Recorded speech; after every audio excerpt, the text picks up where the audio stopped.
Success shouldn't feel this exhausting. If you're winning on paper, but burning out behind the scenes, you aren't failing. You're stuck in a psychological bottleneck called a hurdle of stop. I've been there.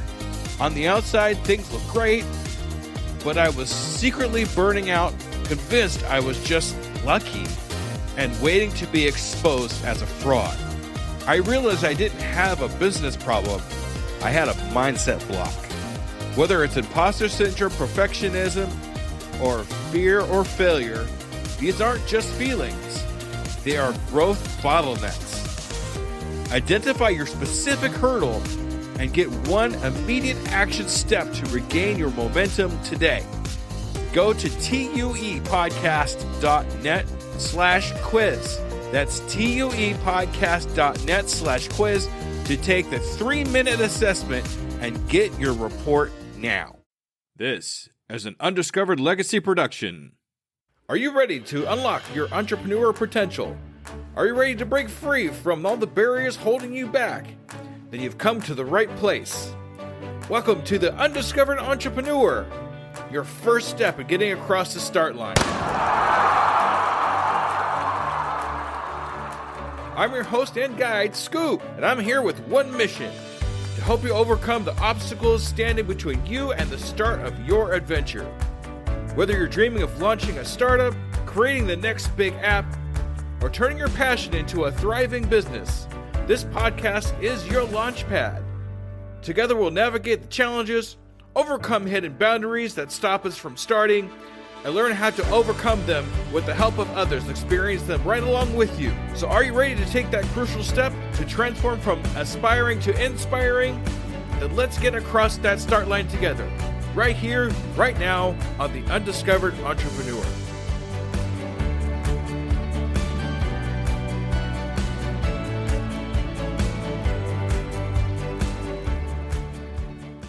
Hello, Scoop Believers. Welcome to my very first stage talk about what I like to talk about in my podcast all the time, the 4 hurdles of stop, the 4 things we come across most when we talk about starting an entrepreneur adventure and what actually stops us from starting. First of all, I'd like to give a huge thank you to the 4 Seasons Inn for letting me use their stage. This place is great, and please look us up in Branson, Missouri. Give them a shot. It's really awesome.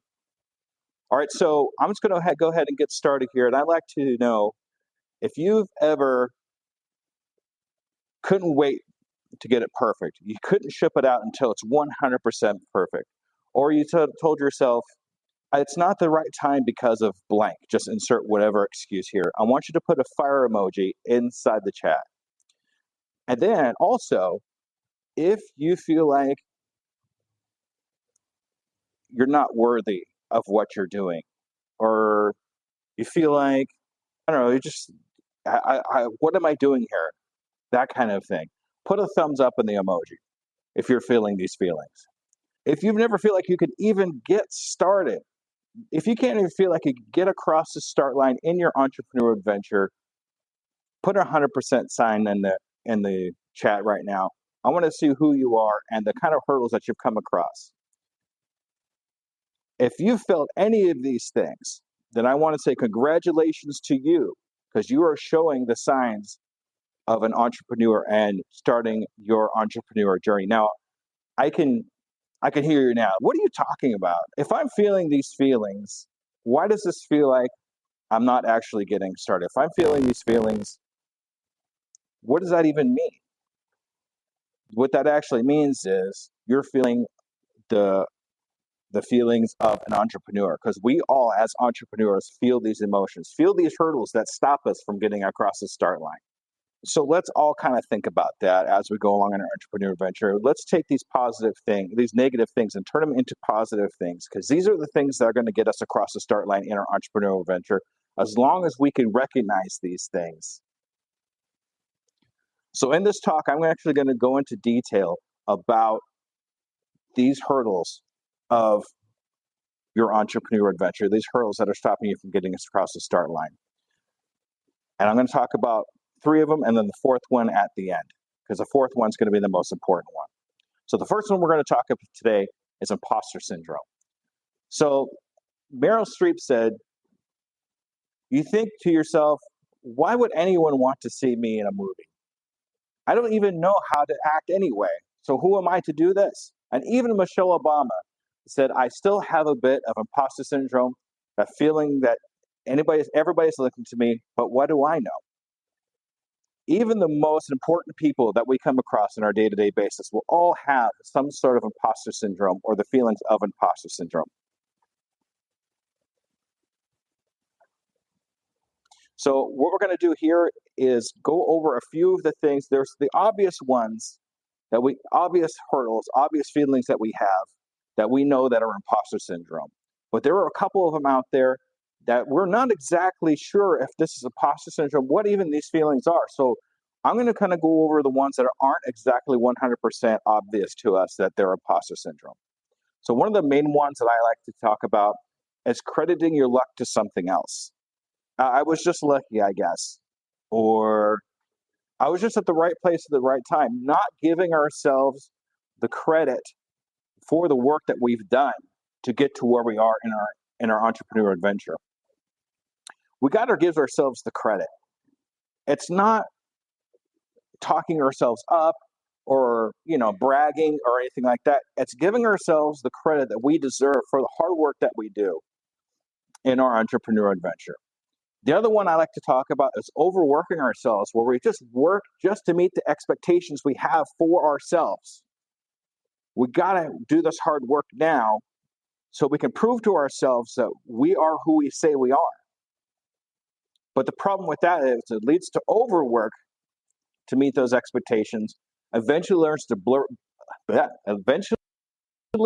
burnout and decline of the quality of work that we do, and even the neglect of our relationships. And I'm sure you can see that a lot of people that do a lot of hard work, they tend to neglect their friends and then they tend to neglect their family, their loved ones, just so they can get this work done. We can't do that in our entrepreneur adventure. I know we want to meet these expectations. I know we want to get the word out there and that kind of thing. But if we work too hard, it's going to cause burnout, and that's no good for anybody. Also, downplaying our accomplishments. It's okay, yeah, I did okay. Yeah, I did my best. This is one that I really had a problem with when I was going through my entrepreneur adventure, because it's nice to get accolades and get compliments from people. At the same time, you kind of feel like, oh, I don't deserve them. I don't deserve these compliments. No, you do deserve these compliments because we worked hard to get to where we're at.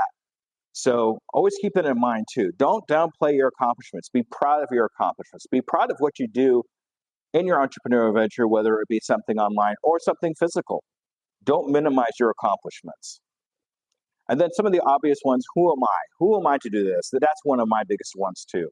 When I first started my entrepreneurial venture and I started my podcast, you wouldn't have known who I was 3 years ago, because I was like, all these compliments, anything that I was doing, stay away. I don't want to know any of this stuff. It's not easy. It's simple, but it's not easy. Whatever you say, words that come out of your mouth are your reality. You got to understand there's a lot of people that don't know what you know. Whatever you're doing, there's always somebody that's 10% behind you. So be open to helping those people and understanding that they might not know what you know. You personally might think it's common knowledge. But as you go along, you realize it's not common knowledge. I've come across that time and time again when I ask somebody a question and I surprise myself that they don't know the answer to it. That really means it's not common knowledge. So make sure you give yourself the accolades when you talk about those things and understand that people want to know what you know. So I'm going to talk about another one, perfectionism. Perfectionism is a really big one right now too. While one person hesitates because they feel inferior, the other is making mistakes and becoming superior. And that was from Henry Link. So let's explore this thing called perfectionism. Overthinking causes delays. When we want to get into perfectionism, a lot of times what will happen is we want it to be perfect all the time and every time, and that'll actually stifle us. It'll turn into, what do you want to call it? It'll turn into procrastination. It's kind of weird to kind of equal those two together, procrastination and perfectionism. We want it to be perfect, but we don't release anything until it's perfect, so we stop releasing it. Have you ever been to the point where you're like, okay, I'm going to release this thing on this day, and just before that day happens, there's a little something that you want to change, a little tweak that you want to make, so you put off the release date, and then the release date comes, and you want to put it off again and again and again and again. Why? Why are we not putting that out there now so we can get information from our customers and find out what really needs to happen, what really needs to change? Heck, they might even like it the way it is right now, and you start making money off it that way. What we really need to do here is what Gary Vee says, to just ship it. Put it out there in the world and see what happens with it and make adjustments on the way. That way we know exactly what our customers want and we can adjust it for them. Don't make it for yourself. Make it for your customers. When you're not asking your customers what they want in your product, you're making it for yourself. You have no idea what your customers want until you get it out there and see their reaction to it. Don't make things for yourself. Make things for your customers. Make things for the people that follow you. Resource drain. This is a big one too. As we go along our entrepreneur adventure and we want things to be perfect, we use up resources to make it perfect, whether it be time, whether it be money, whether it be effort. This is all things we're putting into our product to make it perfect. But we keep dumping stuff in there. If we keep dumping stuff in there, we're going to start burning out again. We're going to use a lot of money that we don't have to use because we keep trying to make it perfect. So instead of trying to make it perfect and dumping all these resources in there, just put out your smallest viable product, the one product that you know is going to at least work, and see what happens. Missed opportunities. This is a big one too. As you're trying to go along in your entrepreneur adventure, the opportunities that you can have that you miss because you think your product isn't perfect. Somebody could come up to you and say, I really like what you're doing. And you'll say to yourself, oh, that's great, but it's not ready to go yet. It's not 100% perfect yet. So you don't put it out. Missed opportunities versus progress. It's okay to put B- work out there. It's all right to do that because that's where we all start. Nothing we do out here is 100% perfect. So be okay with releasing B- work out there and then let it grow from there. And remember, you're making this for your customers, not for yourself. So all these things that we've talked about up to this point, perfectionism, imposter syndrome, and now we're going to talk about failure.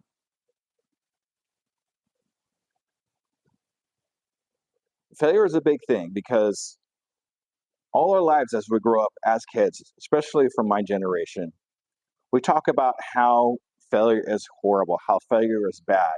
If you got an F on your report card or things didn't quite work out the way you wanted to. Now, me personally, and I think other people need to know this too, we need to celebrate failure. Why? Because we're going to learn a lot more from failure than we are from succeeding. When we succeed, that's great. We finally put something out there and it worked. But what did we really learn from that success? Failure, on the other hand, it didn't work, but what can we learn from that failure till we can move that into our next entrepreneurial venture, into our next product? And that way we could learn what other people want for your product or for your next product or for your podcast. Who knows? It really depends on what you're doing and how you handle that is what makes us do what we do. So celebrate your failures. Don't be afraid to celebrate your failures. We must refrain from giving failure a bad name. We have to unlearn what we've learned up to this point when it comes to failure. We really have to redefine this in our own personal way. We have to redefine failure in our own personal way. Everybody's going to do it differently, but we'll take a lot more into ourselves if we personally go in and define failure our own way. And the acronym for failure. I really hope that you haven't heard this yet. If you have heard it, I want you to give me a big heart emoji in the chat right now. FAIL. First attempt in learning. This is something we've never done before, or done this particular way before, or anything like that. So if it's your first time doing it, of course there's going to be room for failure. Of course failure is a possibility. It's the first time you've done it. and take the learnings from that experience and make something even better. So I'm going to give you my personal story on failure and how it actually worked out for me. My podcast, if you've been following me for the last 3 years, you've probably heard this story already. But if this is the first time you're hearing this, my podcast was actually the product of a failure. When I first started, I wanted to be a karaoke DJ and a music DJ. I love EDM music and I wanted to be a part of it. But I had no equipment, no microphones, absolutely nothing. So I thought, okay, here's what I'll do. I'll start a GoFundMe page and everybody will just give me money. And obviously that didn't work. I only got a couple $100 in a couple months, and that was from my mom. I'm sure that she wanted to help me out, so I felt good about what I was doing. So after that failure, there's two ways I could have gone with it. Way number one, I could have just threw my hands up in the air and said, okay, I'm done. That's it. I don't want to do this anymore. It's not meant for me. Or I could say, all right, it didn't work, but why didn't it work? Let's research and figure out why things didn't go the way I wanted it to go. So I started researching. I went that way. I went the research way. And I found podcasting. Was podcasting my main goal at the time? No. But if I didn't have that failure, I never would have went to look for podcasting and what podcasting was about and learned about what I learned. And these last 3 years in podcasting has been absolutely amazing. So even though you have a failure, it's going to lead you into something different. It could lead you into a pivot into something else that you like even better. It could help you learn what you need to do to grow your business. You could change your product, your physical product, just a little bit to make it that little bit better because it didn't work out this time. There's so many ways that you can improve through failure. So make sure you celebrate the failure. So what failures have you come across? What failures have you experienced that turned into something even better? I want to hear about it. If you want to put in a little thing in the chat there, just a little couple of words to say what happened with you in that failure, that would be fantastic.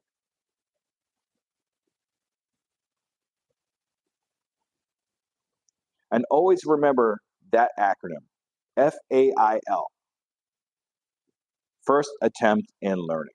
So we've talked about failure, we've talked about perfection, we talked about imposter syndrome, and all three of those main emotions come down to one major emotion that kind of surrounds it all.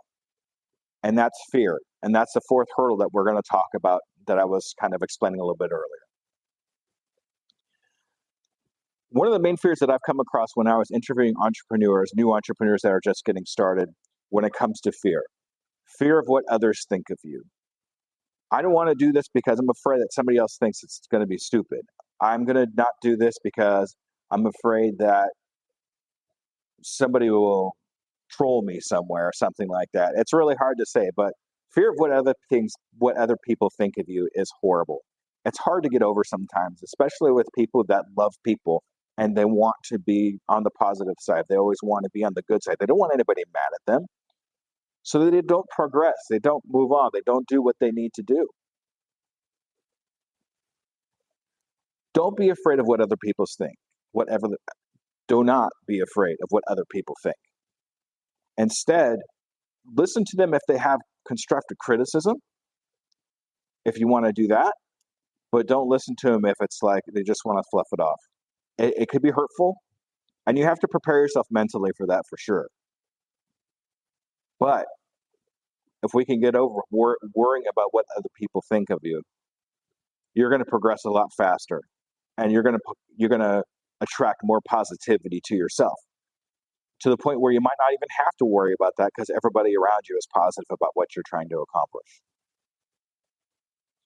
Fear of failure is huge. And I think that's one of the other biggest ones that I come across. And I think if I talked about 150 guests on my podcast, a good 50, 60% of them always talked about fear of failure.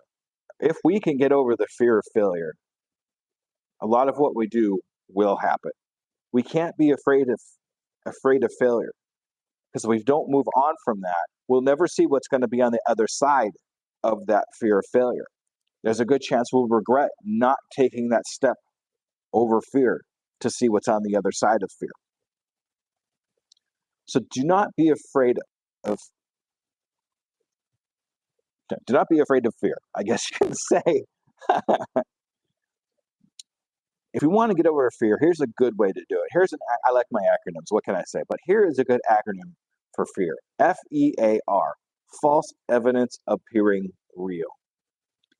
It's not a saber-toothed tiger that's going to bite you in the behind. It's a different kind of fear. It's a fear that's not real. It's a fear that's not going to physically harm us. But yet we still have that part of our brain that tries to protect us from things that are bad, from things that you might think might hurt you. But on the other side of that fear lies greatness. On the other side of that fear lies the thing that you're trying to accomplish. And when I have fear, I try to use it as a stepping stone to get into something else, to get over that as kind of a guide, because I know on the other side of that fear is something that I really want to accomplish and something that's probably going to progress me onto the next level. You should be able to do the same thing too. Never underestimate your ability to overcome fear. You can overcome fear, but it's up to you to have the mindset to be able to overcome that fear. So always remember, FEAR, false evidence appearing real. Remember, on the other side of that fear lies greatness. On the other side of that fear is knowledge. And the other side of that fear is you. So don't just do it for yourself, but more importantly, do it for the people that you will serve first. Because you're not only going to be affecting the lives of the people that you're talking to, of the new people that you're going to meet, of the new people that you're going to help, but also you're going to be affecting the lives of those people's families, of those people's friends, because it just works that way. It's how we change the world, by helping one person. And that one person might help somebody else. It'll change their life. It'll change their family's life. They'll change their friends, because we helped them. We serve them first with whatever it is that our entrepreneurial venture is about. So with that, I would really like to say thank you for listening to my talk. This is my first one. I'm probably going to have a few more. And I really enjoyed talking to you here. For anybody, and I'm going to do a little advertising for myself. Okay, I apologize ahead of time, y'all. I'm just going to do this real quick. For anybody that's listening to this program right now, I have a special going on for 6 months of coaching for the price of one. Anybody that wants to take advantage of that, please email me at doingitoodaycoaching@gmail.com. I do have a Facebook group that I've put together. Please, if you want to join my Facebook group and talk more about the 4 hurdles of stop or anything else in your entrepreneurial adventure, go to tuepodcast.net/Facebook. And if you want to listen to my podcast on any platform, go to Linktree, that's linktr.ee/DJ Scoob. All right, everybody, thank you so much for getting all the way through to the end. I hope you did, and you all have a great day. Bye-bye. And there you have it, future entrepreneurs. We've taken another step towards our journey to get across that start line. Remember, every great business starts with a single idea and the courage to pursue it. You've already shown that courage by joining us here today. As we wrap up this episode of the Undiscovered Entrepreneur, I want to remind you that the start line isn't as far away as you might think. With each bit of knowledge you gain, each fear you face, you're getting closer to launching your dream. Until our next episode together, keep pushing, keep dreaming, and most importantly, keep taking those steps across the start line. They'll all add up to big strides in your entrepreneurial adventure. This is Scoob, your guide across the start line. Remember, your future is waiting. I can, I am, I will, and I'm doing it today.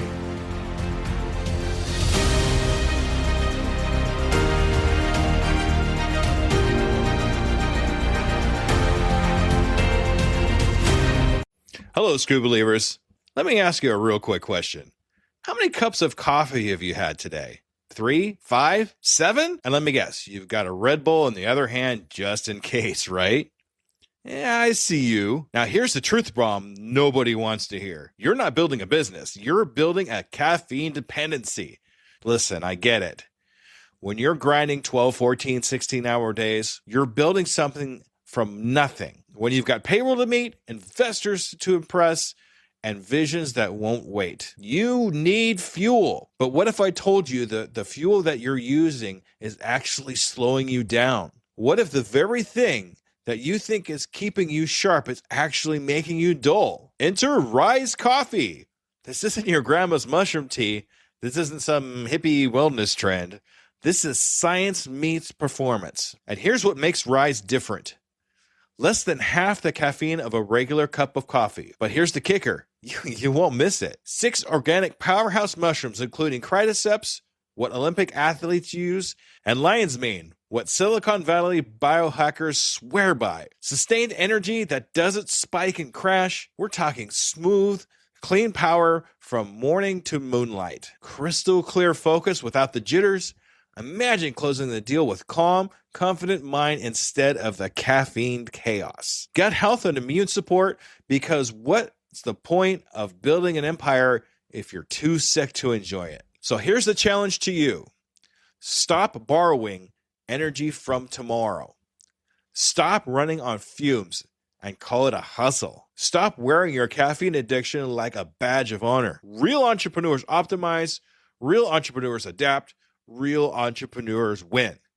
You can't win if you're crashing at 2 p.m. while your competition is just getting started. Break the cycle. Head to risesuperfoods.com right now and use code PODNA15 for 50% off your first order. That's PODNA15 for 15% off. Try it for 30 days.